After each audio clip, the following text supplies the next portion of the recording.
Hello, everybody. Welcome to Off Panel, a weekly interview podcast about all things comics brought to you by Sketch.com. I'm your host, David Harper, and this week's guest is the Eisner Award nominated person behind the monthly print comics newsletter, Zdarsky Comics News, and the writer of, I don't know, some comics like Captain America and White House Robot Romance, as well as the cartoonist behind Public Domain, I guess. It's Chip Zdarsky. Thanks for coming on, Chip. Woo! I did it. I'm here. You did it. You did it. Is that the first time you've been introduced primarily as the person behind Zdarsky Comic News? I mean, people tend to go for it.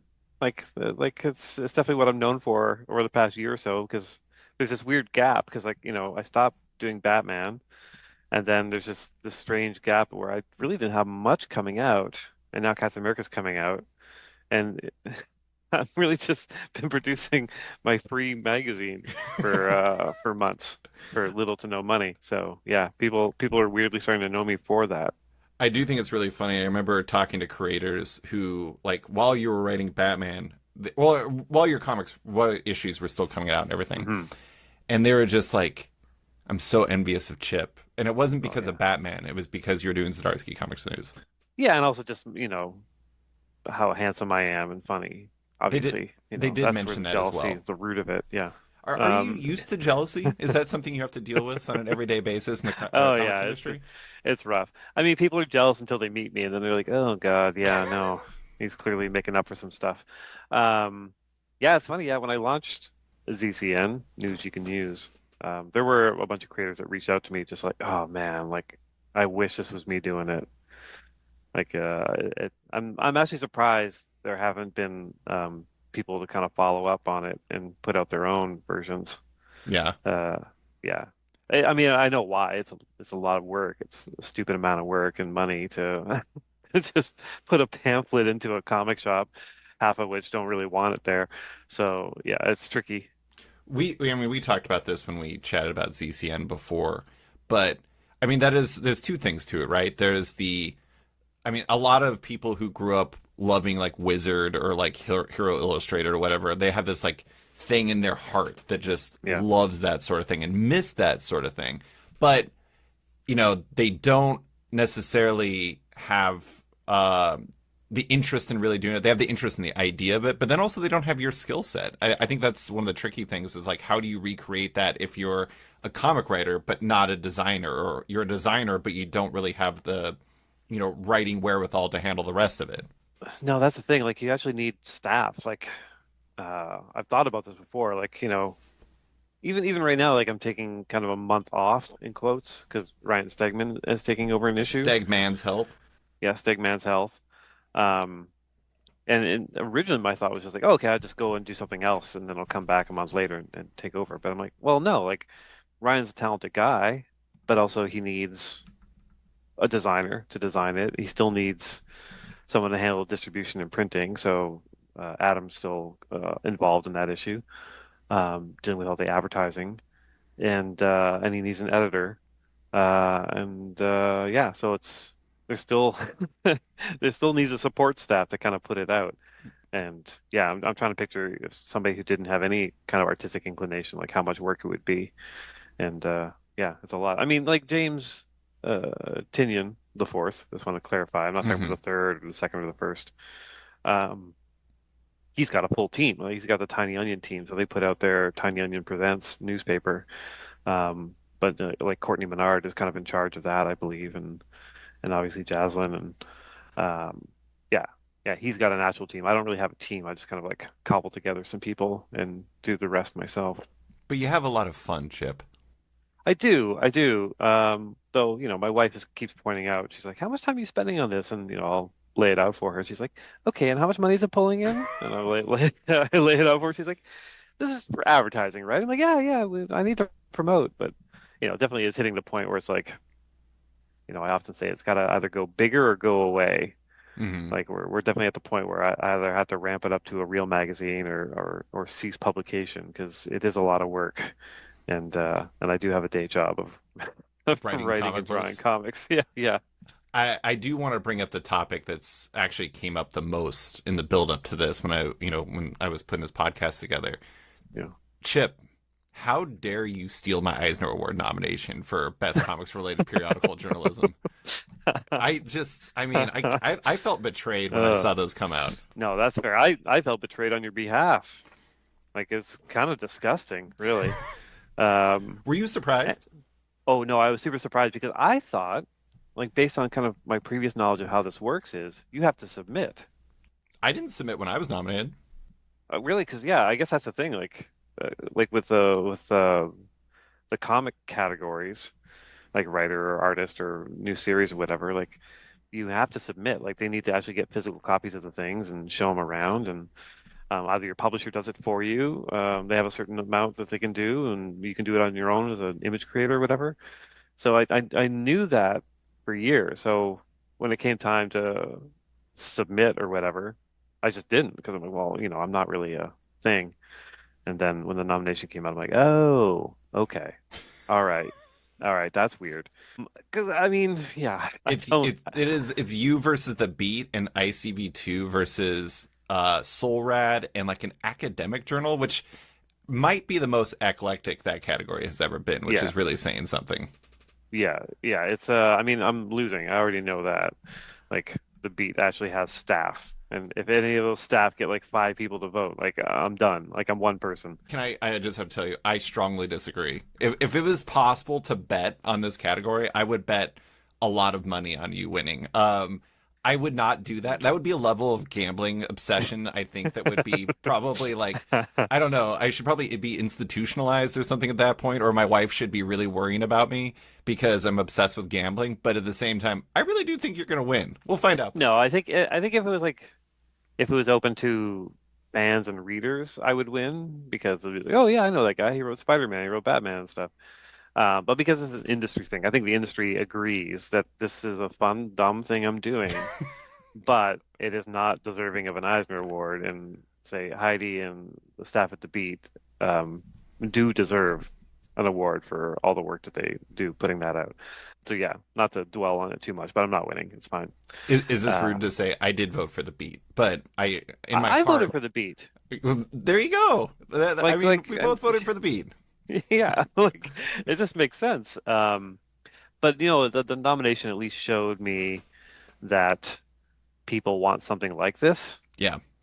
um, even if it's not necessarily this. So I'm hoping, yeah, I'm hoping we can kind of grow this, make it a bigger thing, or at the very least inspire someone to make a bigger thing themselves. Yeah. 'Cause I really do think like having a print publication in comic shops, especially now that like Diamond Previews, whatever, is no longer a thing. And I heard the other day the Image one is also a problem. Like, having a physical catalog or a physical kind of reminder of um, what comics are coming out and, something entertaining as well. Having that in the shops is important, I think. I'm ordering manga because your most recent issue. Oh, good. See, look at that. Yeah. Boom. The ZCN bump. I'm already I'm already on board with manga after last year was my big year of diving into it. Yeah. And it was I I'm a real sucker for a if you like this, you might like this type thing. So Yeah. the fact that you Yeah. approached Same. it that way was really important for me because it's just like I mean, I think I know this Deb Aoki would probably kill me for saying this, but I feel like manga has a very similar problem to comics in that it can be very difficult to know where to start. Uh, Sure. Yeah. and trying to choose from a sea of books is very difficult because like well there's all the top selling ones that doesn't necessarily mean that's going to be my favorite one or one that Hmm. maybe My Hero Academia is not something I feel like I need, and so Yeah. getting a guide to things like that like you wrote the one for ping pong, right? Yeah. Yeah, and like I've never read ping pong and now I'm going to read it, so I'm Oh, very it's so excited about good. that. It, Yeah. it's so good. Um, yeah, I even picked up a visual trick from ping pong, Oh yeah. which is and that I end up doing in public domain, which is when you're reading the translation of another language, uh, and they do those weird the triangles or whatever, Mm-hmm. the greater than less than on either side. I hate that. It's such an ugly thing. We've just You mean somehow just say that it's in a different language? yeah, yeah, Yeah, and yeah. we've somehow equated that to mean, oh, okay, that's a different language, but it makes no sense. Like nowhere else in the world is that used. Like it doesn't visually, it's ugly. And so they did a thing in ping pong where they just added another circle within the balloon, so it's like a double lined balloon. Mm-hmm.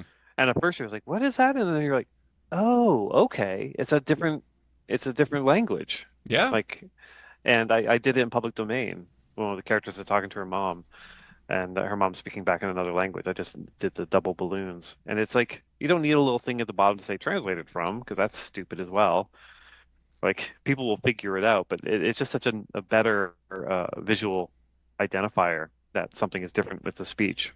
I've always kind of found the brackets around Yeah, the different language to be a little clunky. I mean, I understood what yeah. it meant, and I guess that's the important part, but it did just feel a little clunky to some degree. But this is a long shot. Did you read your pal Ryan North's crypto for the first issue of his crypto book with Mike No, Norton? no, not yet, not yet. They do something really interesting in that book where when crypto is not being directly spoken to or when he's not paying attention to what the characters are saying, the letterer like kind of grayed out the text. So Oh, that's it's a good. shorthand for understanding that is not a thing that crypto is even paying any mind to, but it allows you to read it at the same time. Do you find that like when you read comics that you kind of it's not like you're cravenly reading ping pong being like what can I steal from this or something like that, but do you No. kind of catalog things like how can I use this? This is interesting. Yeah, especially something really distinct like that that hasn't been done before. Absolutely. I don't know you just saying that about the crypto book just reminds me of it was like I had a somebody gave it was like my Marvel 2-in-1 run. They gave it like 1 star or something on Amazon, and it's because they thought there was a printing error in it. And the Whoa, printing whoa. error was there's like a flashback scene in which characters are talking, but I made sure that the panels were kind of cut off to the sides. Like so Oh. you only get snippets of it because you're focusing on like it was like Sue Storm talking in the foreground, and they're just like, yeah, the printer printed up, cut off all the dialogue. I couldn't read any of it. Like you're not supposed to. Like it's very clearly a visual. It's just very funny. I love stuff like that. That is, they must have really hated that for it to be a 1 star review. I'm always interested in I mean, how it may people. have been 1 star. I don't know, but like I like the ones that are just like arrived damaged 1 star. I'm like, motherfucker.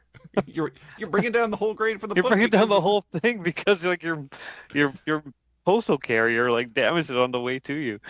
I Yeah, always very love the ones that are like 1 star. This book has pictures in it, not because they didn't realize that they were getting a comic or something like that. But my favorite 2 star review, which I find extra insulting, I like almost would have yeah. preferred this Two be. is you're right. It's like you're really putting some thought into to the insult. This person, if they're still listening to you to this, I'm sorry that I'm bringing this up, but they gave me a 2 star. They're like, he's a great interviewer, but he will never stop talking to his guests about sports. If you want to host a sports podcast, host a sports podcast. And I'm like, I don't talk about sports that much. No, and also come on, man. Uh, Yeah, no, those are always funny. I think I was talking to a couple creators the other day, and I posted a link that I love, which is it's a website that catalogs the best 1 star reviews of Dostoevsky's Crime and Punishment. oh my God, that sounds fantastic. Yeah, yeah. It always just kind of puts everything into perspective. I love the 1 star review because they're just usually just wildly stupid. But two stars is definitely like they put thought into it and they hmm decided on two Twist the stars, knife with which that is second really star. yeah, yeah. Do you feel like ZCN and Mangasplaining, which was kind of what I was referencing there for a second without really saying it, it's the manga podcast you do with Christopher Woodrow Butcher and Deb Aoki and David Brothers. hmm Do you feel like those kind of I don't know, you mentioned before when you were on the podcast that doing conventions and events kind of enlivened you and brought you back to like loving comics in a way that you were kind of getting burned out on before. hmm Do you kind of feel like ZCN and Mangasplaining offer you something that keep your love of comics fresh in a way? They do at certain points, like almost every time, like leading up to making an issue or doing the podcast, I'm just like, "Oh, why am I doing this? This is more work. Why I'm do I just need more tired. I'm work? just tired, and I don't, yeah. But it's also just like going to therapy. Like I always had that when I was going to therapy, where like on my way to therapy, like, why am I going to this? I have nothing to talk about. Like this is stupid. And then I get there, and then I would talk nonstop for an hour and feel much better afterwards. And it's the same thing with ZCN and the same thing with manga splaining, where like I go into both of those. I was like, "Fuck, what am I doing here? This is a stupid amount of work, and like, I'm not learning anything. It's dumb." And then like by the end, I'm like, that was great. That was so Yeah. much fun. You handled yourself well on the Daredevil Born Again episode. I was Mm. when I was listening to that, I was like, these are all fair points, but I love Born Again so much that I'm like Yeah, biased very heavily in its favor that when I was same. listening to some of the like Deb was making great points, but I just didn't want to hear them. Yeah, and it's funny to have it kind of reverse because like a lot of times we're talking about manga that like is beloved and that everyone else on the podcast grew up with. I'm just like, this is dumb, this is bad. And like I'll have points for sure. But I can tell like yeah, they're just like, oh, well, never thought of it that way, but you're actually really wrong. And I did have a patron question from Leaf Lemming about Mangasplaining in specific. They said that they actually started listening to Mangasplaining when you all did the Daredevil Born Again oh, episode, okay, cool. and they enjoyed it so much that they now listen regularly, despite knowing even less about manga than you do. Which Wow. I feel like I don't know. I mean, either a compliment or an insult. I'm not sure which, but Yeah. they were kind of building off what I was talking about earlier. But like, do you feel like being, as they said, being inducted into the manga sphere has changed your own comics beyond the way that you handle other languages? Yeah, I mean, public domain is a direct result of it. Like Just that because type of story.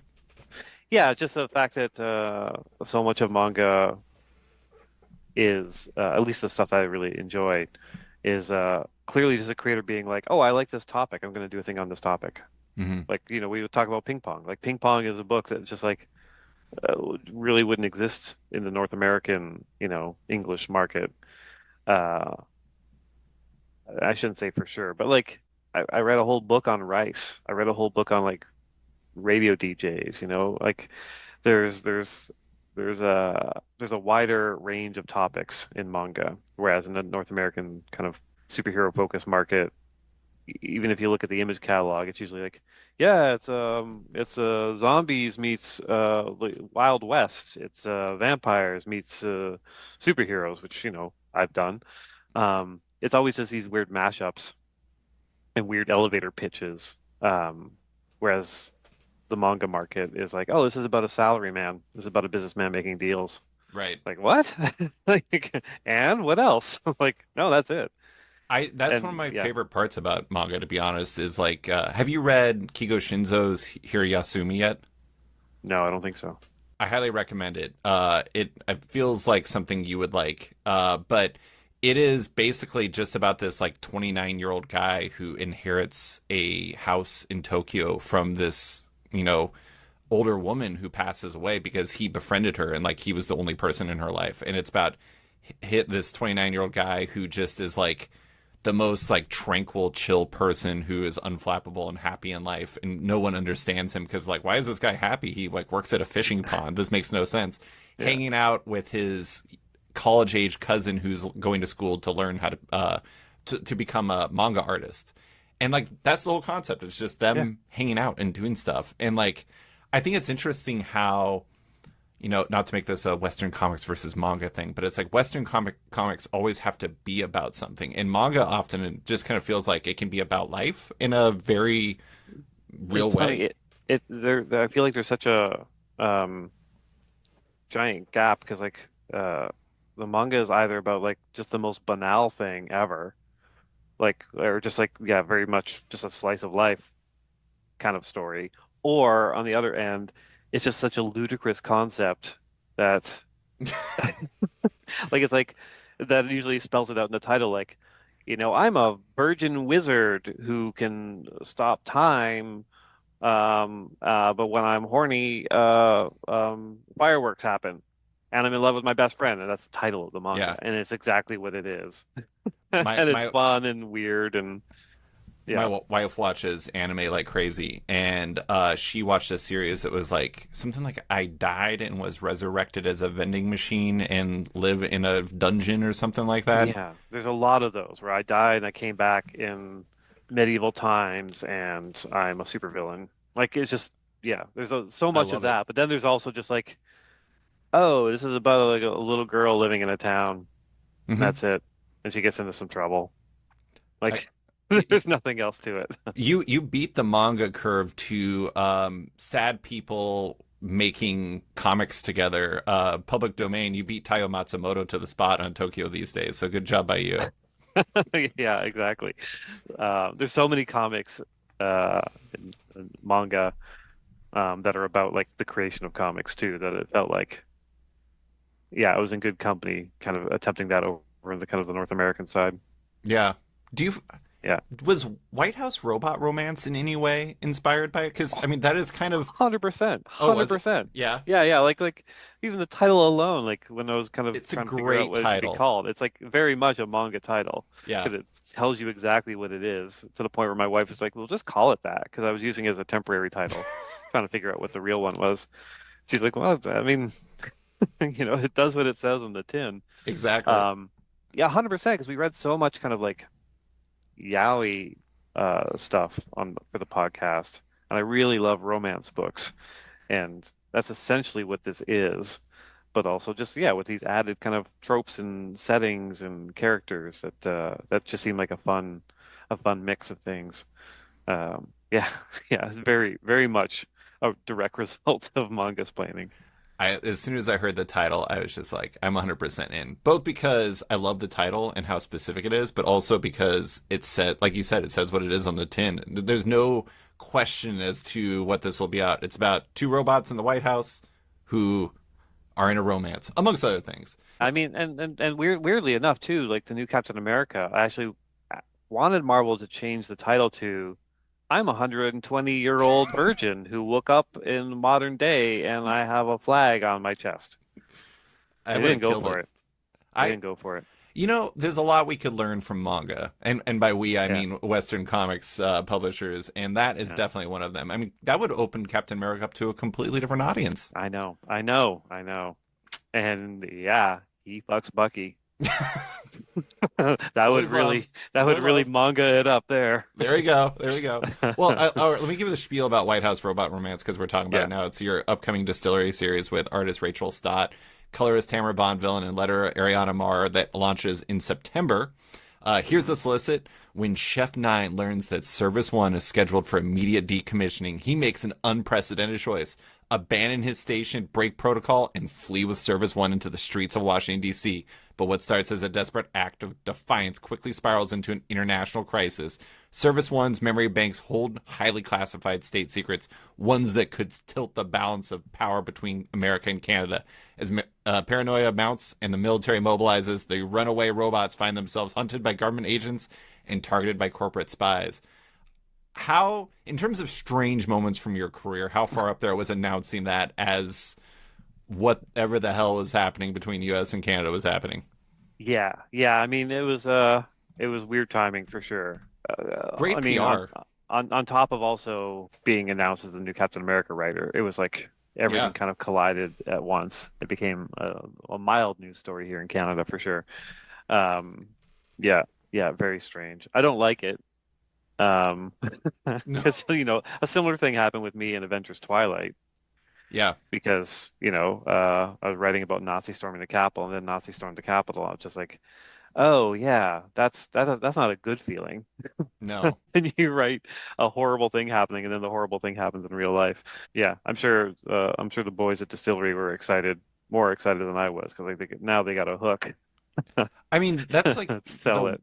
that's like the super weird thing about all this too is like there's the other annoying side of it is like they people will take that as like this happened with Avengers Twilight to some degree where people are like he's ripping this stuff from the headlines Yeah, and like that's just not how creativity or humans or in no, particular Chip Zdarsky works in that like, you can't be like oh Canada and US are mad at each other time to do something about that in comic form. yeah, and announce it 2 weeks later. Like it's not. Yeah, I know, I know. That is one of my concerns is that everything just gets viewed as you being a hack.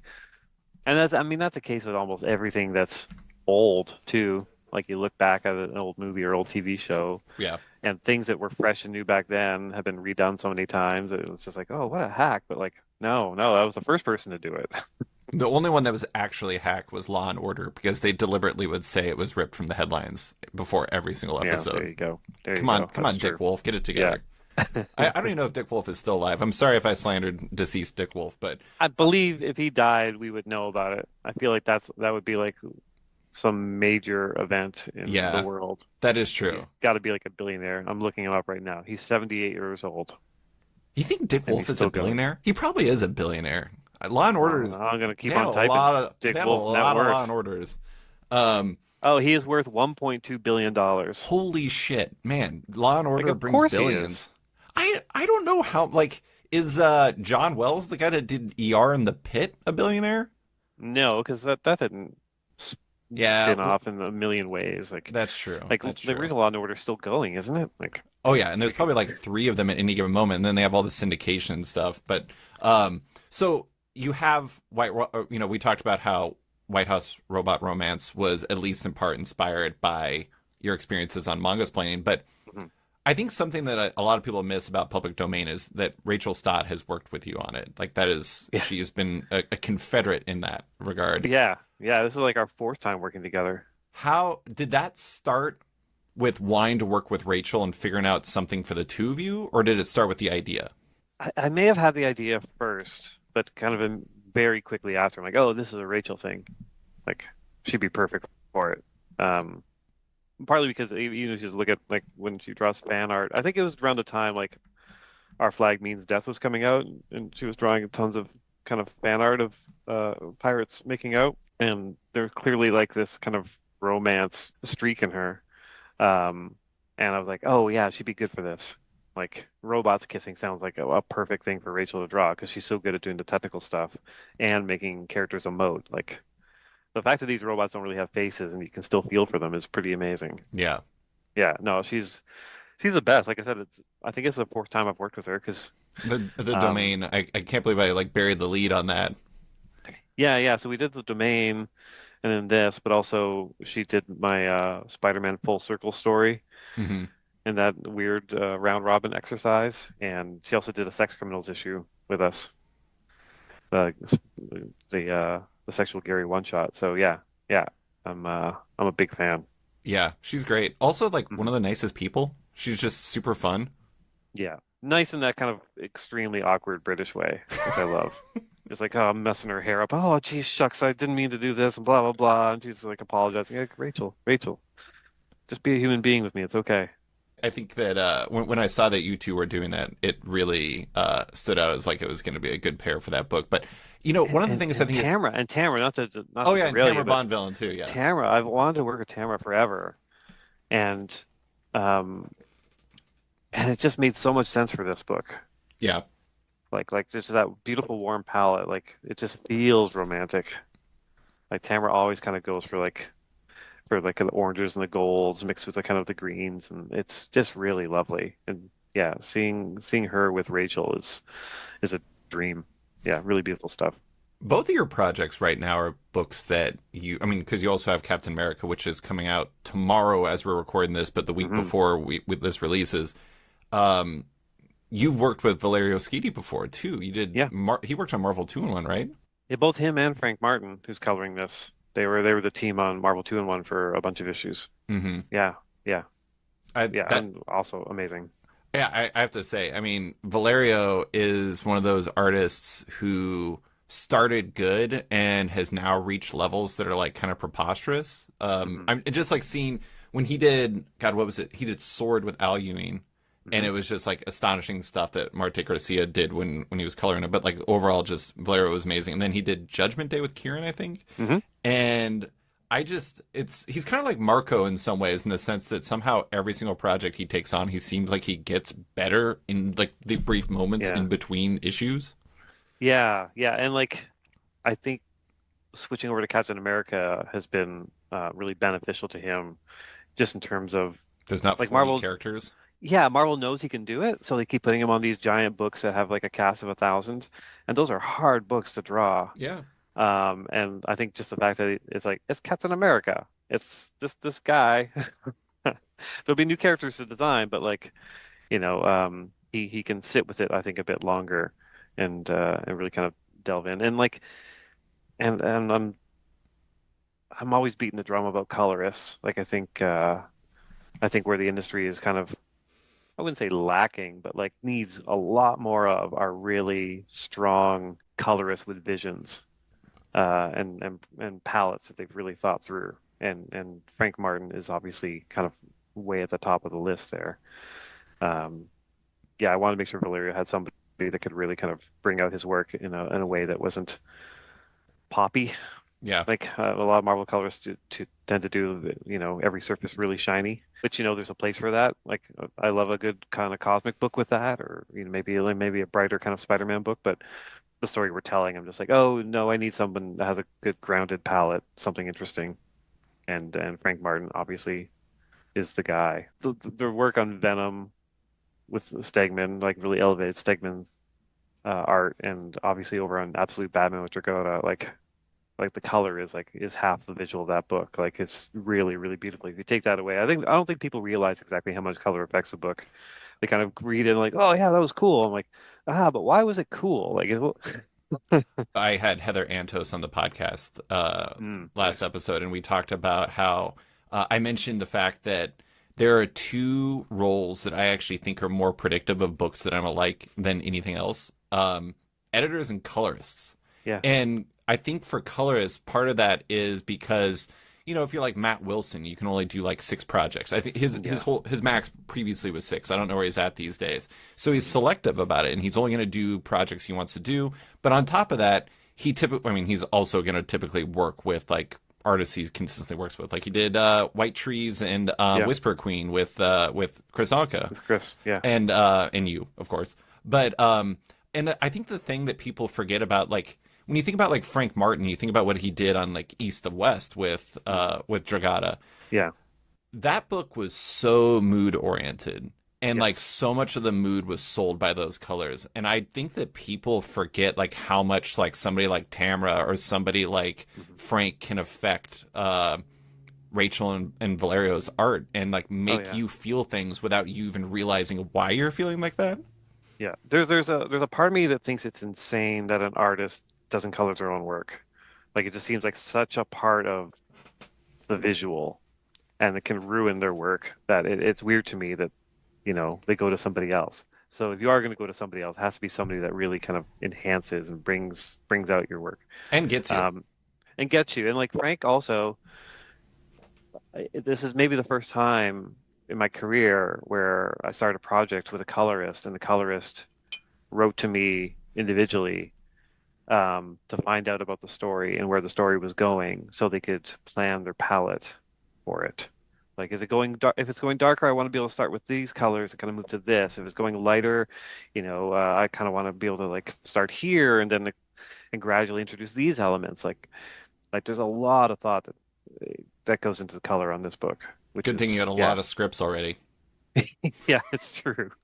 Chip was telling me before we started recording that he has 11 scripts in right now for Captain America. I have no idea Yeah. where you were when Frank asked, but I'm guessing more than one. I kind of hit my stride. I was kind of doing month to month for the first couple. And then I hit my stride and kind of developed a new system of working that kind of made me faster. And yeah, I think I was writing 2 scripts a week for a while, just like bang, bang, bang. Because once you're in the rhythm of it too, it's like, oh, I kind of want to see what happens next too. And it forced me the ability to kind of go back to previous scripts as I'm writing and go, okay, maybe if I change this or introduce this bit of dialogue 2 issues ago, That's that'll interesting. help this here. Like actually having it all laid out like that can be very valuable in terms of making it feel cohesive. There are definitely times when you're writing a script and you're just like, oh, it would have been better if this person did this 2 issues ago. And it's like you never have the opportunity to do that. But if you're 10 issues ahead or whatever, you do. You have that chance, which is, yeah, kind of a blessing. What was the change you made in your process? There was a realization of just kind of dicking around. Interesting. That was the first thing. Like I kind of hit the point where I'm just like, um, I talked to you a bit about this kind of off the podcast, but like I've been in a real, especially early in the year, I was in a real planning mode, like planning kind of big projects at companies. And I realized, I think it was February, whatever month the stock market tanked. It was January or February, where at the end of the month I looked at everything. I was like, oh, okay, like everything, oh, the stocks tanked, so investments have tanked. But also, I made $0 this month. Yeah. Like I looked at the fact that like I wasn't delivering scripts because I was so busy planning that I realized like, oh, if you actually want to pay your mortgage, you actually have to write. And you spend all day just kind of like I say dicking around, but really it's just like scattered, right? I would do a thing where, and this is getting in the weeds a bit, but like I would schedule dentist appointments and haircuts first thing in the morning so I could get them out of the way so I could get to work. But my most productive time is in the morning. Yeah, So why was I doing that? Like I was because you just didn't want ruining to my work. workday. I was just ruining my workday thinking I had to front load everything. So I came up with a system. I bought a timer. I'll show it to you, even though this is not a visual podcast. But I bought a timer, just like a freestanding green digital countdown clock or count up clock. And in the mornings, I would just come into my office, answer a couple of emails, then close emails, and then hit go on the clock. And from that point on, I'm just writing. Like there's nothing else going on. I don't open a website unless I need to research something. I don't answer emails, look at Slack. I would just do that for 3 hours, and 3 hours a day was actually a full work day when you actually just focus on the thing. Hmm. And so after the 3 hours, I would switch over, open my email, take care of that, do some drawing, cover work. And I was just wildly productive. Like I said, I was doing 2 scripts a week based Do on you that model. do you ever go over that 3 hour? Or is that just like a minimum? No, no, I just, as soon as three, it doesn't matter where I'm at. If I'm on page 19 of a 20-page script and I hit that 3 hours, I stop Wow. because that's what kind of keeps it. Because you can trick yourself into thinking, oh, just work a bit harder Yeah. today and stuff. And then the next day, maybe you kick off a little early. As soon as you kind of go outside those bounds, I think that's when you mess up. So yeah, that's been super helpful, and it made me very productive. So it got me really ahead on cap, and yeah, and just kind of ahead on planning kind of the future projects. That's interesting. It's kind of funny how you realize these like small things that kind of completely change your life. You if you told yourself like a year ago you're going to buy yourself like a count up clock that's going to count to 3 hours and it's going to fundamentally change how you work, Yeah, you probably have been like that sounds preposterous, but reality is apparently different than what your expectations were. and I think also, I mean, um, I should say that like I think that the 3 hour part came from Stephen King. Mm, Because I remember reading his book about writing on writing years yeah. ago, and it talked about his kind of schedule, and his schedule is very similar to what I just described, where he's like, have my nice breakfast, and I sit down and I start writing, and I write for 3 hours, and I stop, and that's it. If I Yeah. get 500 words, great. 1,000, great. But what's done is done, and then the rest of the day was spent reading and doing, house chores and things like that. And I'm like, oh, that's a healthy way of doing it, instead of like trying to like go in and out of that space, that Yeah. headspace all day. Like you'll definitely hit 8 hours and you'll produce the 3 hours of work. But like, what have you done with your day? I find that like when there's sometimes where I'm just like thinking about all the stuff that I need to do, and then like I'm gonna work on this. And instead of doing any of it, I just kind of contemplate all of it, and it gets me nowhere. And like I think having that concentration time where it just kind of focuses you in Yeah. probably helps considerably. But I do want to go back to White House Robot Romance. I did want to ask about like your process for that because you've done a distillery book before. You did Time Waits with David Brothers and Marcus Toe and some others, Mhm. but have you found that oversized format, and then also like I think one of the things that's interesting about it is like what do stories have traditionally? A three-act structure, and like Yeah. a lot of their books are three issues, and so you kind of Mhm. have a natural beginning, middle, and end. Do you find that working in that format kind of changes how you write to some degree? Oh yeah, for sure. Like it's so much more space. And you definitely get cocky. You're just like, oh, I have all this space. I can do all this stuff. And then you still crunch for space. You mean on Like the you hit actual page, not in like the page length? or the page count. And you do have some leeway just on the page size. Like if I, get up to 7 panels, I don't feel quite as bad Right. because there's a lot more real estate there. Yeah, it's a different way of working, but like even going from 20 at Marvel to 22 at DC was a totally different thing. Like it took me a few months to get used to that rhythm. Like it's all about that rhythm. But the fact that the Sturley books are complete stories, like beginning, middle, and end, like you said, 3 act structure, yeah, it makes the 45-page issues really, really important. Yeah. Yeah, or else you don't have any kind of emotional connection to the character. I Yeah. really like working in that format. You know, there's a uh there's a part of me that just kind of wants to do that forever. Just like come up with a story and just do 45 pages and be done with it. Like it's a nice way to work. White Trees and Whisper Queen were 3 issues too, right? White Trees was two and Was Whisper two. Queen was three. But with those, what I did was um, I just didn't think about issue count at all, and I just Oh, wrote those out as like one full. Each of those is just one full script. and so you just That found I a that natural splitting point. Yeah, yeah. So I mean, the page counts on each of those issues is different as a result, which I also really like because it kind of throws the reader off the rhythm.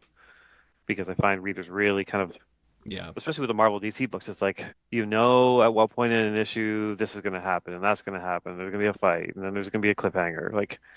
Like the rhythm of it is so I think comforting to people, maybe in a bad way.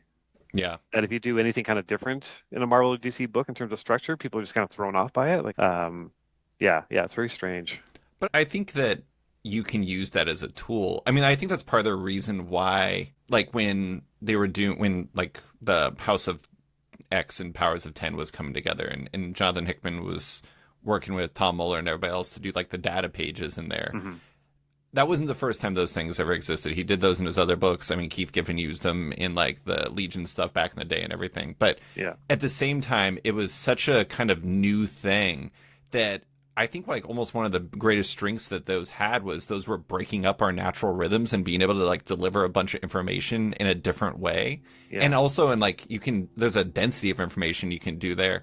And like Hmm. that's one of the things, I mean, like I think people feel like they want comfort from comics. They want to go back to that old familiar, but it's Hmm. almost like I mean we talked about Born Again earlier. Like a lot of the best comics that have stood out the most and stood the test of time are the ones that deviate from that comfort. Yes.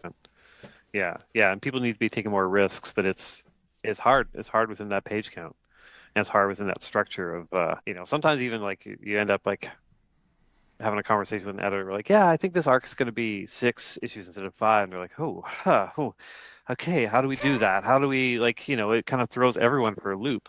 Like I tried on Daredevil for the most part to not have arcs, or if I did, they're just like arbitrarily kind of decided on. Um, like I think my Inferno arc was 8 issues.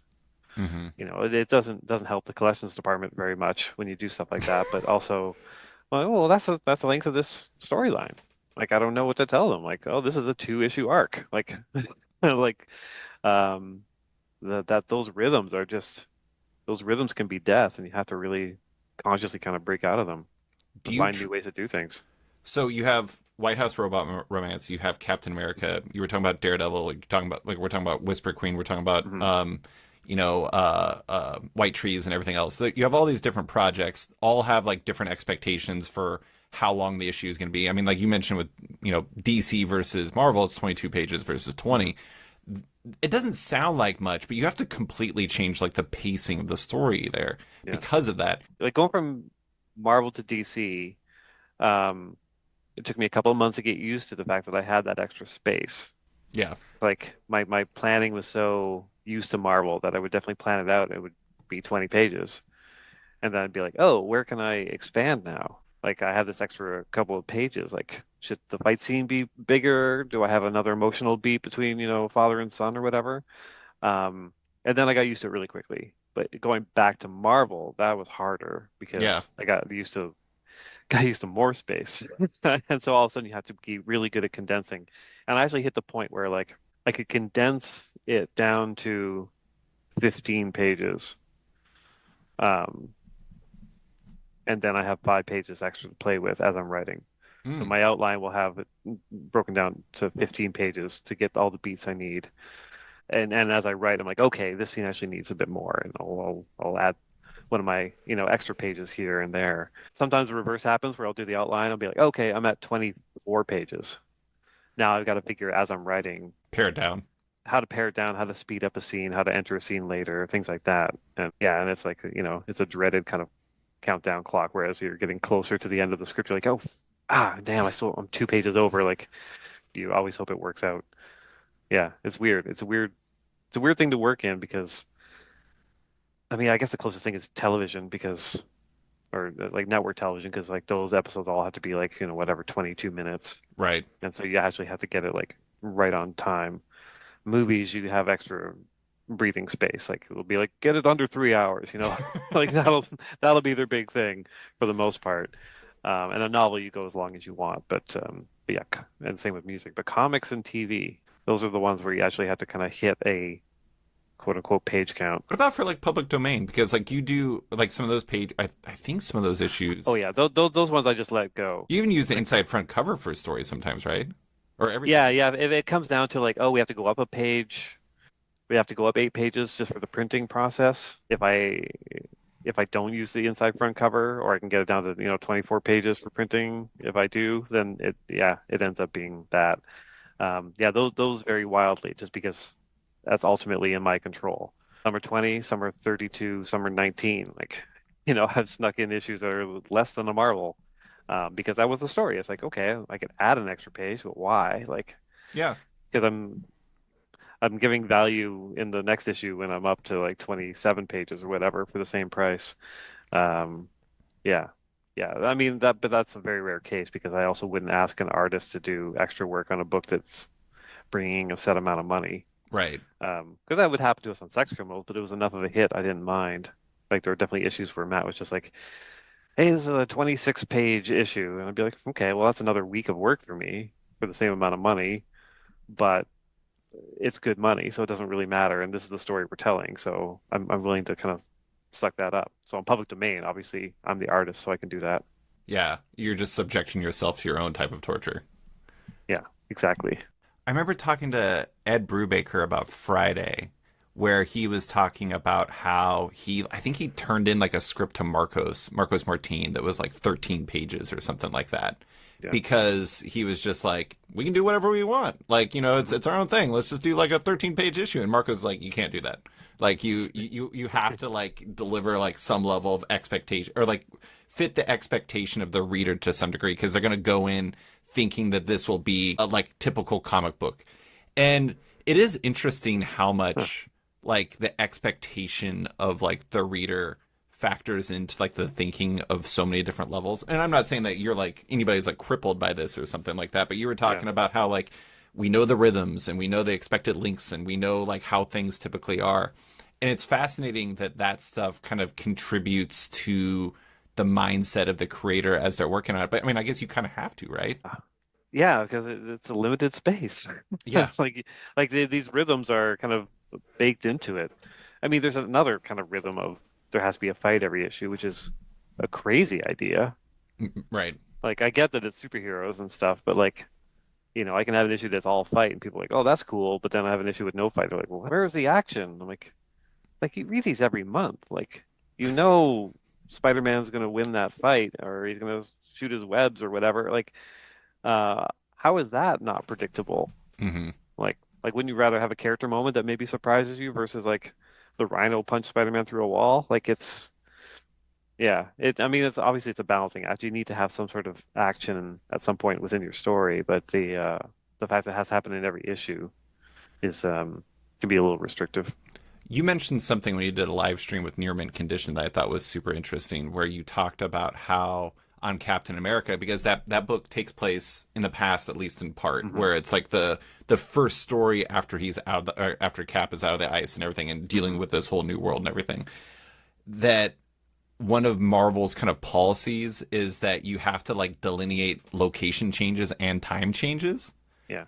And I thought that like there's like so many little things, like you need to have a fight, you need to have like those things delineated, where I understand structurally or like logically why you would want those things, but it's also interesting too because like you're talking about people who've probably been reading comics for a while. They Hmm. can figure it out, right? Yeah. Yeah, they can, but I mean, and I understand Marvel's point of like sometimes it's someone's first issue. Right. And so, you have to identify all the characters that show up by name, and maybe they're not used to what it means to change location and time within the story. Mm-hmm. And I do get it. Um, Sometimes I think, it's a little bit too hand-holding. I've fought back on kind of location and time caps for most of my career. But Mm-hmm. this is one because we do bounce around a lot, and I do want to kind of keep people um, uh, focused on it in a way where I want them to kind of piece it together themselves a little bit, Hmm. like where we're at, when we're at, who we're talking to. That I'm very consciously am kind of leaving those markers off. But you're giving people clues, like the opening. Like I don't state like right after the ice or whatever. Like there's nothing like that in the first few pages. But like there's like news bits in the background, and there's you know Steve Rogers doesn't know where the United Nations building is. It's like there's these little things where clues as to when we're telling the story before Hmm. we kind of concretely lay it out for you.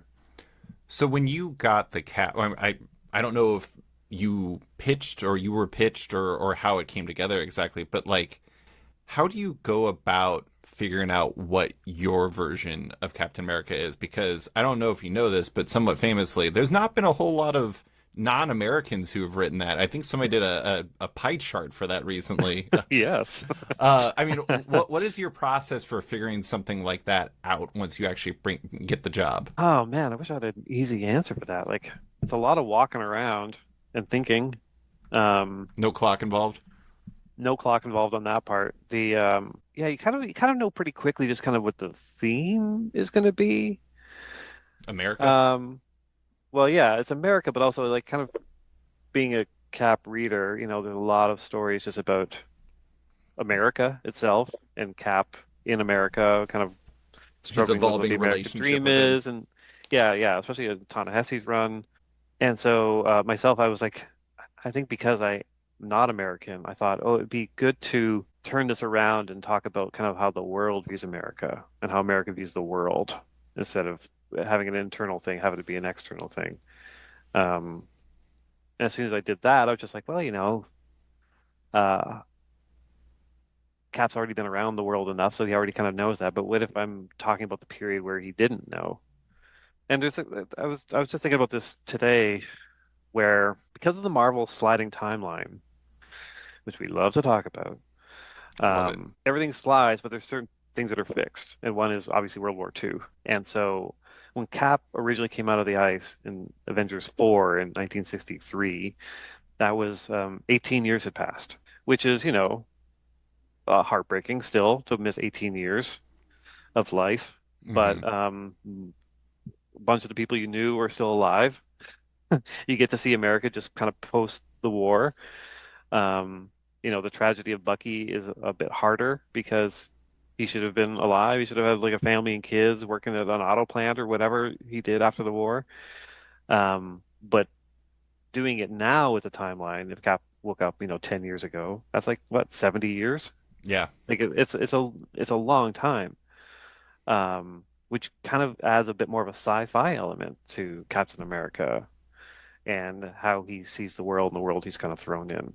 Like the technology he's now witnessing is um, much different than when he went in. So that made that time period also really interesting, and what kind of got me into the idea of doing it, just kind of post coming out of the ice.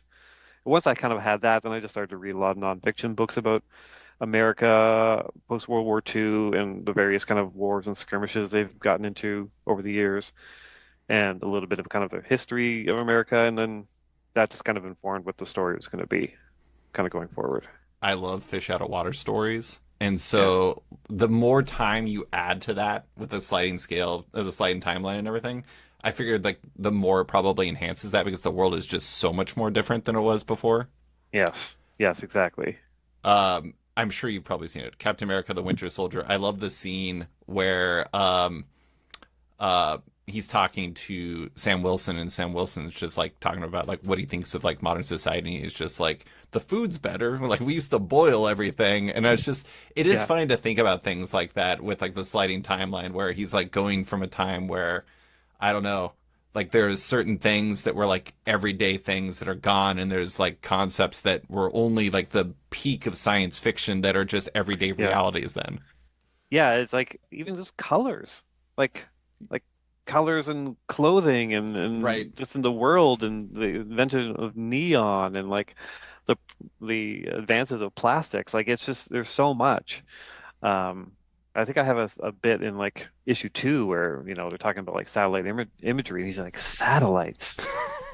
Like it's just like what a concept. Yeah. Like you've got eyes in the sky looking at the world 24/7. That's insane. So it's a very yeah, it's been fun to write just from that point of view, just like this first arc anyways that takes place in that period, just like getting used to all of this. It's so wild. Again, sci-fi.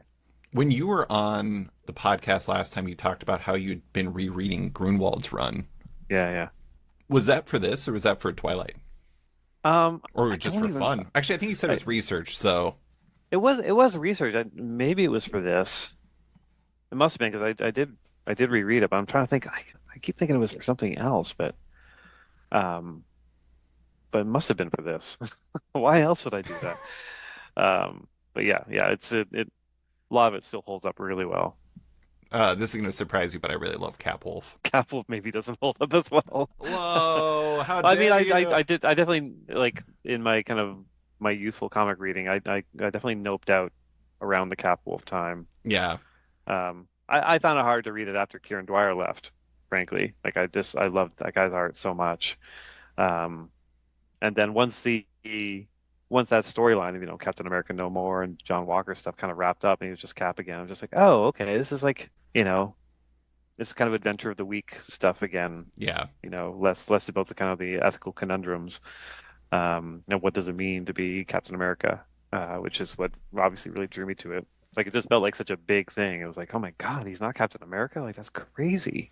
Like, I remember talking to you when we did the comics that made you interview, the comics that made them interview, where we talked about like some of the big books from your like history that like kind of inspired you as a creator and as a reader and everything. And one of the ones we talked about was Walt Simonson's run on Fantastic Four. yes. And like I read all of it in preparation, and like you specifically mentioned afterwards that it was like the Superhero Registration Act stuff was not one of the ones that really hooked you. It was like kind of everything that followed. Yeah. Do you find that like are the stories that you really love and the stories you try to tell, like do you kind of think of them in like more like, because you mentioned like with Daredevil, you're thinking like bigger chunks and everything like that, and you weren't necessarily thinking in arcs and everything. Do you kind of lean more towards ones that have kind of, for lack of a better word, like superstructures where it's like all building to something bigger? Yeah. I mean, I'm trying to break myself of it a little bit Yeah. because It's harder in this market for one. yeah, I mean, yeah, for sure. There is that, but also just like not everything needs to build to be bigger to be a big story, Hmm. which is something I'm trying to teach myself. Um, yeah, the stakes can feel high even if it's something small. Like, you watch The Bear and like the restaurant might close down. Like that's not a like okay, so what? Like it's not like Yeah. it's not like, or they're not going to get their Michelin star or whatever. But it's how you tell the story that makes it feel really important. So, you can tell a smaller Captain America story and have it feel important, without having the world being in danger. I like doing Daredevil and having the arc of like the small thing kind of building up, and then by the end he's on dragons and he's fighting demons in hell. Um, like that was very satisfying. It's kind of like a pebble rolling down a hill, just kind of gathering snow or whatever and becoming this massive thing. But not every project has to be that. And yeah, yeah. I mean, this might end up being that. I'm not saying it's not, Right. but I'm trying to train myself out of it. Well, and I mean, that kind of goes back to the rhythms thing, right? Where it's like, to some degree, maybe if you kept doing that, like readers would have this expectation for kind of how your stories go. Yeah, yeah. There is that. Like, I definitely like. Oh, I'm kind of hitting the beats I hit over here, and you have to be wary of that. And going back to manga, like again, you can have like emotional beats, and there's not a lot of like world-ending kind of manga. Uh, you know, uh, that's popular. You have like big things like Akira, but then for the most part, it's like much smaller stakes, and Yeah. that's good. Have you read 20th Century Boys by Naoki Urasawa? No, no, I think that's on our list Well, it's a coming up. lot. It's a lot. What Yeah. is it, like 24 volumes, I think, something like that. But Mm. it is interesting because it has like the big stakes, but it's really focused on like the small character stuff, and it's like it's kind of best of both worlds in that regard. You talked about this a little bit before, but you went over, you worked at DC, you worked in different rhythms for a little bit. And Yeah. then you're back over at Marvel, you're working on Captain America, you have your kind of bridging the gap between the two because you have Captain America, Wonder Woman in the backup in the DC Yeah, Marvel yeah. issue with Terry Dodson.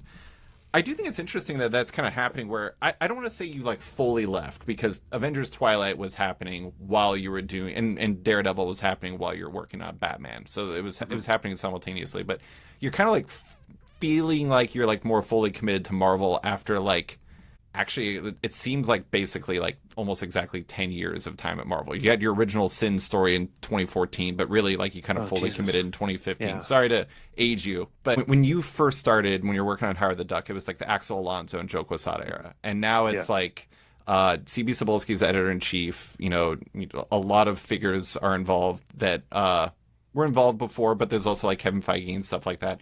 Does it Yeah. feel different now than it did then, or is it difficult to really speak to that because you yourself have changed as well? Yeah, I mean it's hard to say because my position within Marvel has changed. Right. You know, You went from Howard the Duck to now you're in planning meetings for the entire thing.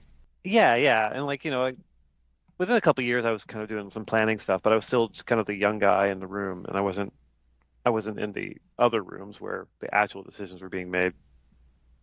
There's more of a Disney influence now for sure, and like a bit more. I'm not gonna say red tape because that's not really true, but like when you sign in, there's like more security getting into Marvel offices and like signing NDAs as you walk in the door, and like there's all this kind of you know larger corporate stuff that doesn't really affect me creatively, but I know there's more discussion between publishing and studios. So there are more layers I think to go through in terms of getting stuff kind of approved. Like even some of the stuff I was doing in Cap, I think still had to get run by, I don't know, Kevin, but like somebody above publishing, or at least in a different department from publishing, just to make sure it didn't like ruffle any feathers. Um, and the flip side to that is they see the stuff sooner on studio side, so they can incorporate it quicker Hmm. into TV and movie stuff. Like I think that's why Cole North showed up in Daredevil because I think it was very direct. I think it was like, all right, we're starting working on this. These are the Daredevil comics. Let's read them. Yeah. Here's what's coming up. Like we know what's coming up. Yeah, so I don't know if that answers the question. Like it feels different coming back this time just because it's a different office. Like they moved. And so it feels like I'm in Marvel 2.0, like for me anyways.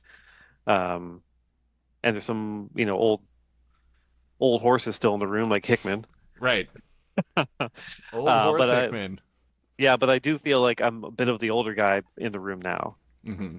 which is a little strange because I was like, the quote unquote young upstart 10 years ago, going in there with my big fancy ideas, and now I'm like the older guy in the room listening to the young people nervously going through their pitches, and yeah, that just feels strange. I also think it's interesting because you've kind of gotten to the point where I'm not trying to say you've done everything, but you mean you've kind of worked with FF with 2-in-1, Yeah, and you did an X-Men story with the FF X-Men yeah, during the Krakoa era. I mean, got your Howard the Duck bases covered. You're doing yeah. Cap. You've done you've done Spider-Man books and stuff like that. I always think it's interesting when creators get to the point in their career where they've kind of touched a lot of the bases. So it's like not to be like fatalistic or something, but like what comes next? What is after that? Like what is my It is. like? Do you have a Doctor Strange story? Do you have like something? I don't know. It is interesting. I think for like writers coming in who want to have like kind of long careers at these companies, they have to really kind of plan out and think about not burning through the characters too quickly. Because for the most part, 99% of the time, once you've done a title, you don't usually come back to the title unless you're Mark Waid. Right. Like Mark Waid's been able to kind of come back and do multiple runs on things. Um, just speaks to his talent and his ability to come up with new ideas and just kind of general longevity in the industry. But yeah, you can burn through characters and titles pretty quickly, and then find yourself in a position where like, oh yeah, what are they going to put me on next? And that can be a little scary if this is your career and you want to make it to retirement age. I remember somebody saying something along the lines of like, I wonder if like Bendis would go back to Marvel. And like Bendis is, if anybody has, Bendis has truly written everything. Hasn't And hasn't done Amazing Spider-Man. hasn't done amazing. Well, I mean, he did Ultimate Spider-Man, and I I like that's know.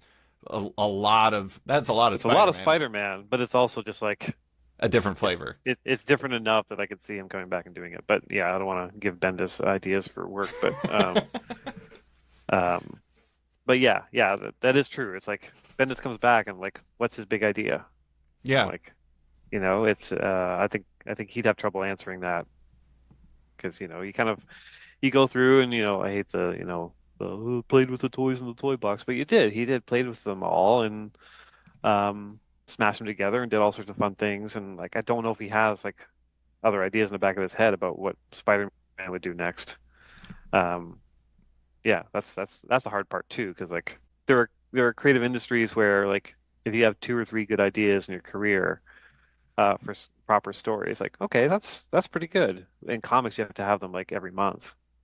Like there's just so much work and so many different stories you're in a position to tell. Uh, yeah, it can feel like a lot, and you can feel like you can run out, or you're Well, just kind of rehashing things, and that's tricky. and kind of going back to like the expectations thing, you look at somebody like Bendis, or you look at like you mentioned Hickman. You kind of have like the expectation that everything you're going to do is not just going to be a good story. It's going to be like this universal thing that you can like hang everything from. And Mhm. like, how do you, at some point, you probably just want to tell a story for yourself. And like, when the expectations are, it has to be quote unquote greater than that.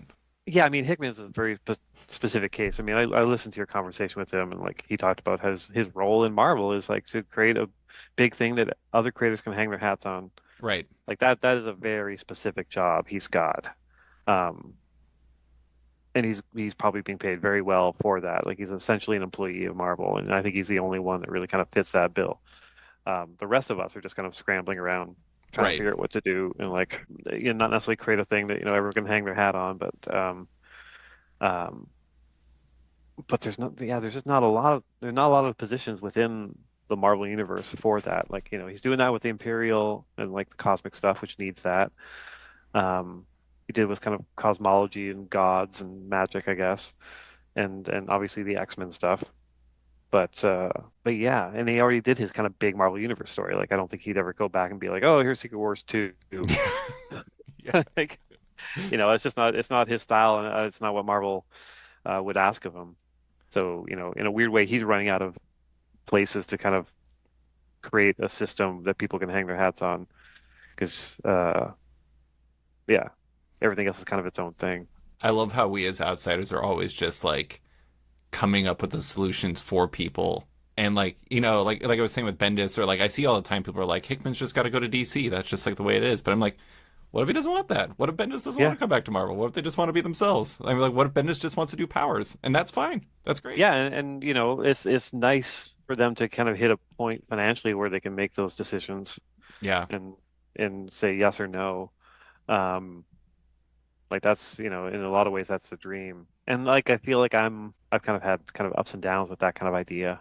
Like Sex Criminals was successful enough that I didn't have to say yes to all the things Marvel was offering me when I Yeah. was starting there, which was great. And I was in such an amazing position to be able to do that. Um, but then things change in life. Next thing you know, oh God, we got a renovation, and maybe I should say yes to this or that. And luckily, I've never hit the point where I've had to say yes to a project because I need the money. Yeah. Um, and that's saved me, and that's kept me um, loving the work that I get to do. Yeah, could You be have it could go horribly wrong. I'm knocking wood and doing all that stuff just to hope I have a few more years before all of a sudden I'm just like, yes, please put me on Aquaman. Not to denigrate Aquaman, but like to do a job where I don't actually have the idea that excites me, but I need the paycheck to do it. Yeah, that would change the job, I bet. would change the job. How do you figure out what you say yes to at this point? I go in and think about it, like with everything. Like it's funny because like I mean Captain America.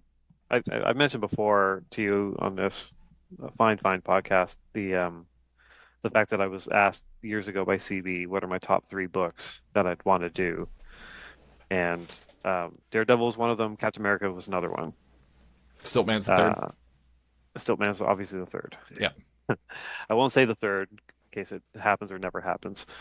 Um, But in both those cases, even though those are the titles I told them I wanted, like I still didn't say yes right away. Like when they're offered it to me, I'm just like, wow, that's an amazing offer. Thank you. I'm gonna spend 2 weeks thinking about it and rereading and trying to figure out, if I have a story worth telling. Because there have been points in the past where I've been offered jobs that were dream jobs, and I went and I thought about it, and I didn't have anything, or what I had wasn't good enough to spend my time working on it. Uh, and that's, it's unfortunate, but also like it's good to know that before you say yes to a job, Yeah. or else you end up writing like a really bad, X-Men book or whatever. Well, and the other thing too is like if you go in and you say yes when you don't have something, you're probably gonna have to grind through it, and you're probably gonna have to find solutions on the way. And maybe you do, maybe you do, Yeah, but at the same time, maybe that diminishes your love of the job to some degree and makes it something that, um, I don't know, you get burned out from faster in a bad yeah, way. yeah, yeah. And I've also I had gigs where they've asked me to do a thing, and I have an idea, and I send it in, and then I get the notes back, and the notes will water down the idea too much for me to do it. Mm. And so I just like go, okay, well, I'm not going to do it. Like I understand your concerns, but I don't think it's going to work, and I'll walk away from it.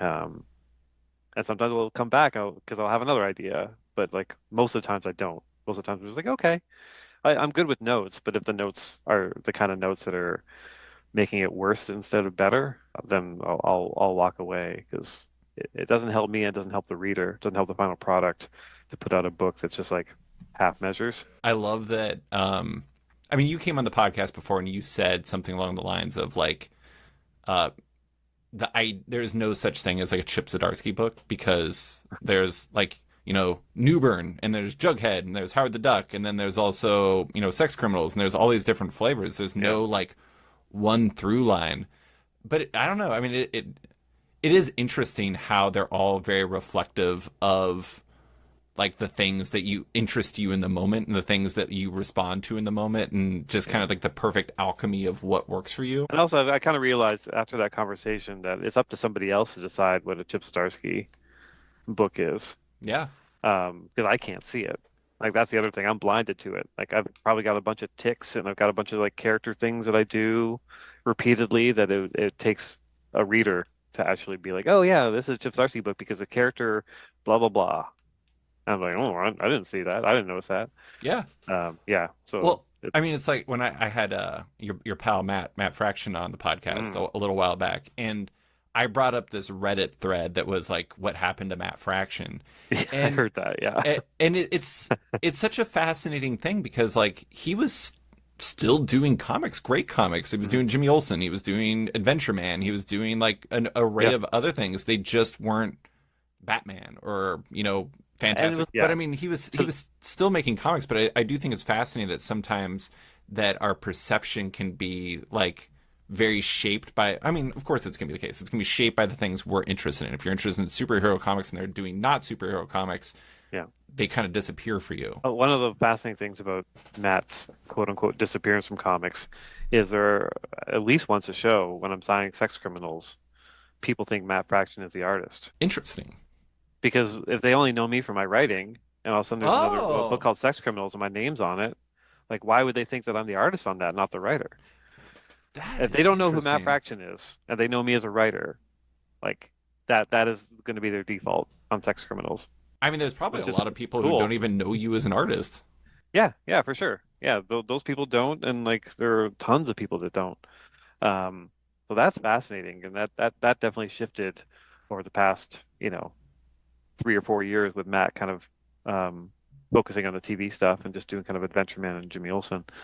Yeah, yeah, very strange. Matt Fraction, artist of Sex Criminals. This is in no way diminishing the stuff you just write, but I think my favorite stuff by you is the stuff you write and draw. I mean, same, just because like It's all you.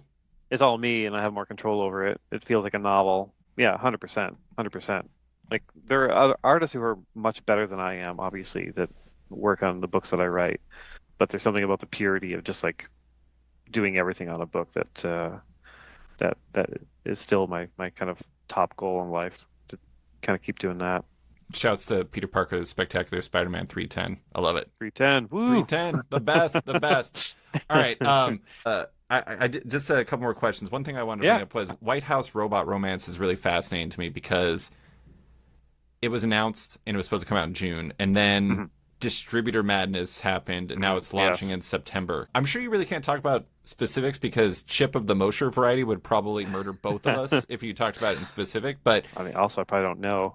you also probably don't know. But I mean, like, how much does that kind of thing factor into the arithmetic of your career? Because like, there's so many things that are fundamentally not in your control, and like things you can't control. Are those things you just kind of say, I can't control it, so I ignore it, or are those things you have to factor in as you're making decisions about your career?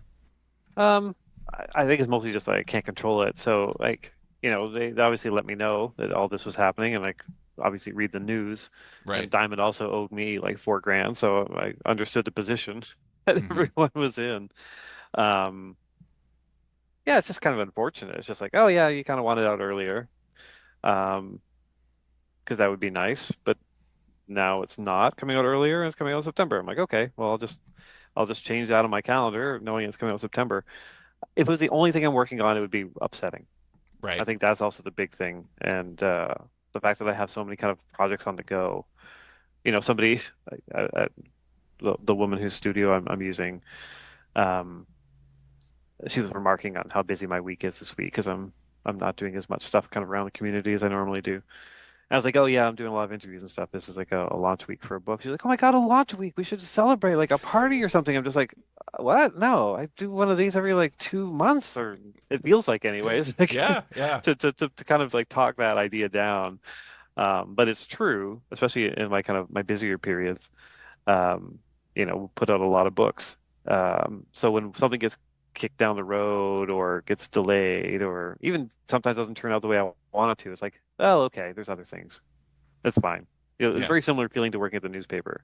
Sometimes I do a thing at the newspaper, I'm just like, oh my God, like I don't like how this turned out or whatever. But like in 2 days, it's gone. Like it's just gone.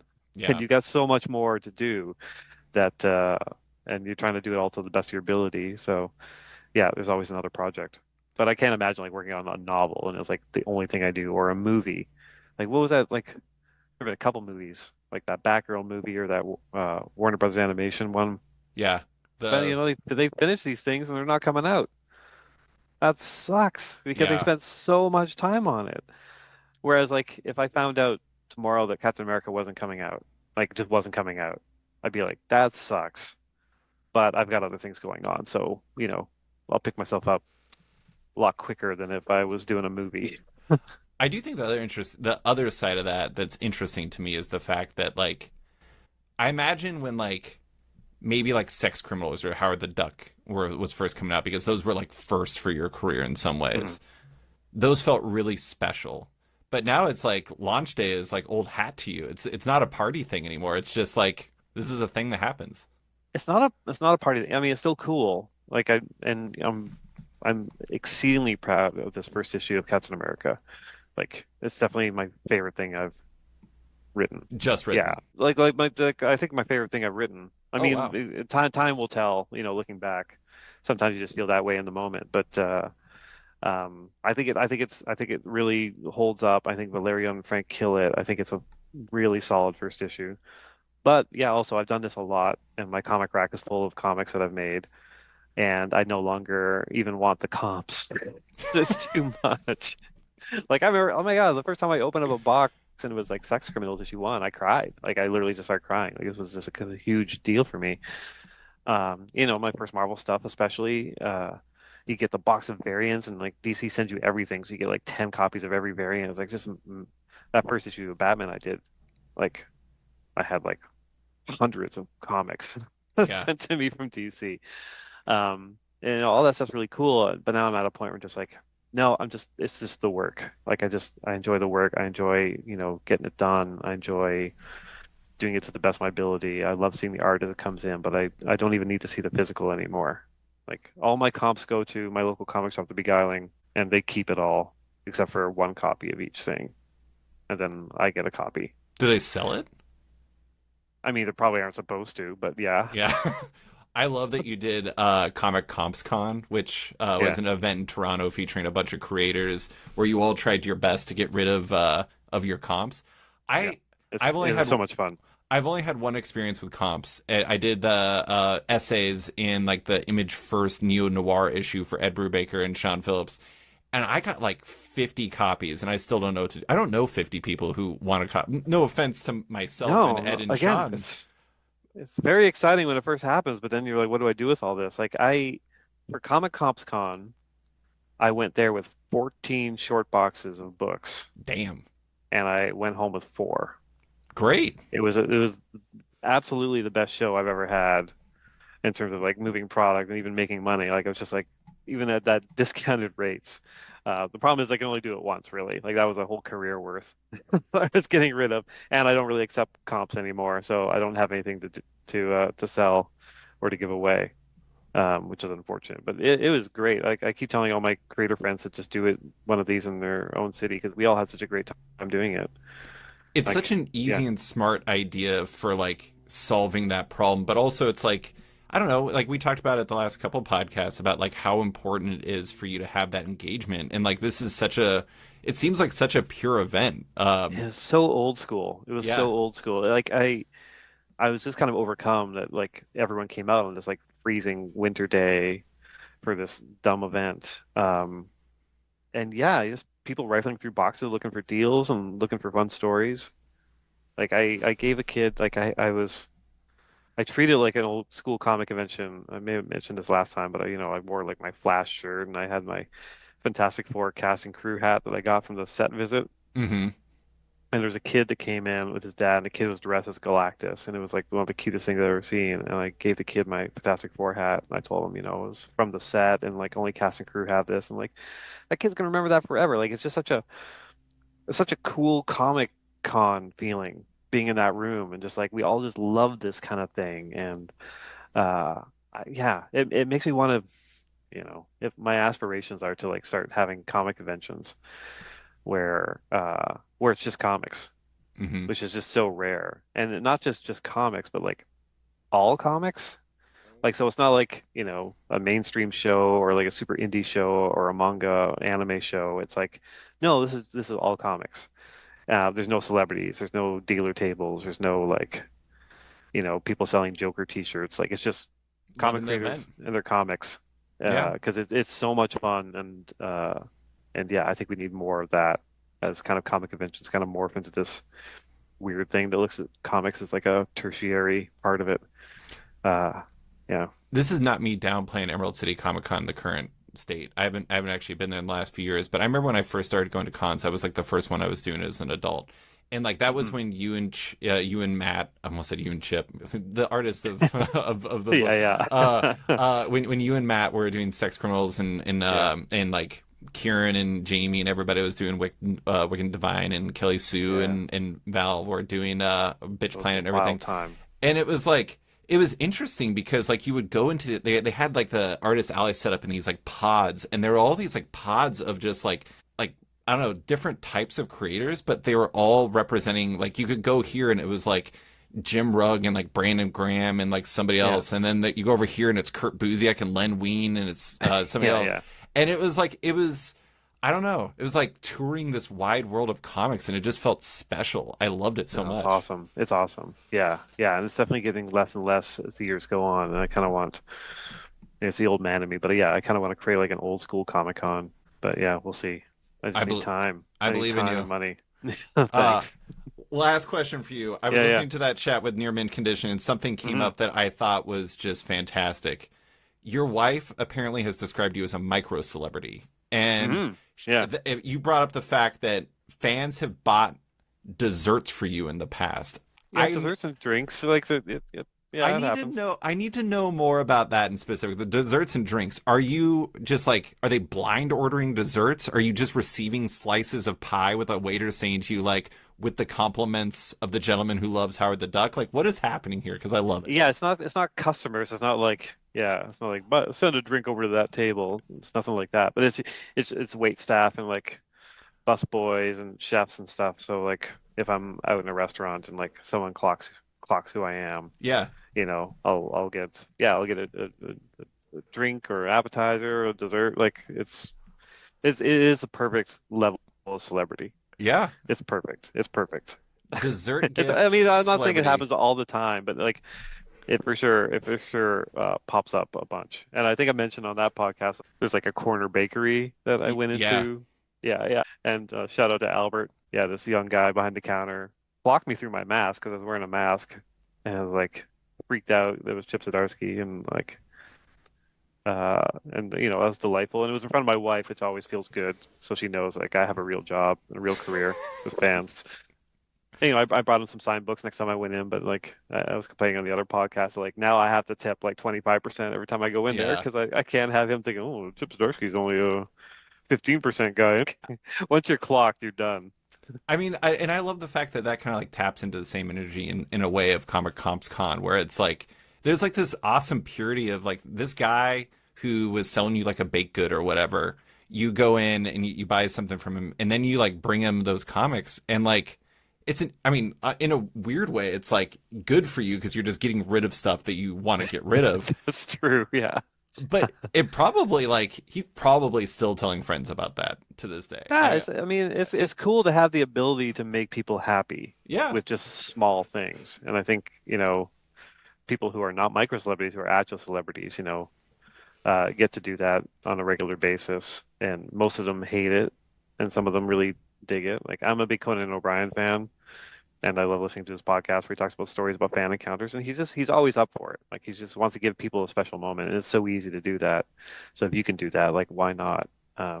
Yeah, but it rarely happens. Um, it happens a lot around Toronto just because like I'm a Toronto guy. right. It's always more interesting when I go to a different city and it happens. Like I'll walk down the street and somebody will clock me on the street, biking by, like I love your Batman or whatever. Um, or your Batman sucks. That hasn't happened yet. Um, but yeah, if I'm within like 2 or 3 blocks of a convention center, I'm taking photos. Like that's when it really ramps up. If I'm walking with somebody towards the convention center, it's like, all right, the closer we get, the more you're gonna have people looking at me or asking for photos, which is yeah, it's perfect. It's perfect. 'Cause my day-to-day life is like so easy, and then once in a while I get a little burst of being recognized. It's nice. I'm so glad that you were the perfect level of celebrity for what you want. That's wonderful. But Chip, that is all I have for you. Thank you so much for coming on and talk about Captain Yeah, America, thanks, man. White House, robot romance, and everything else. I really appreciate you taking the time. Thanks, man. Appreciate it.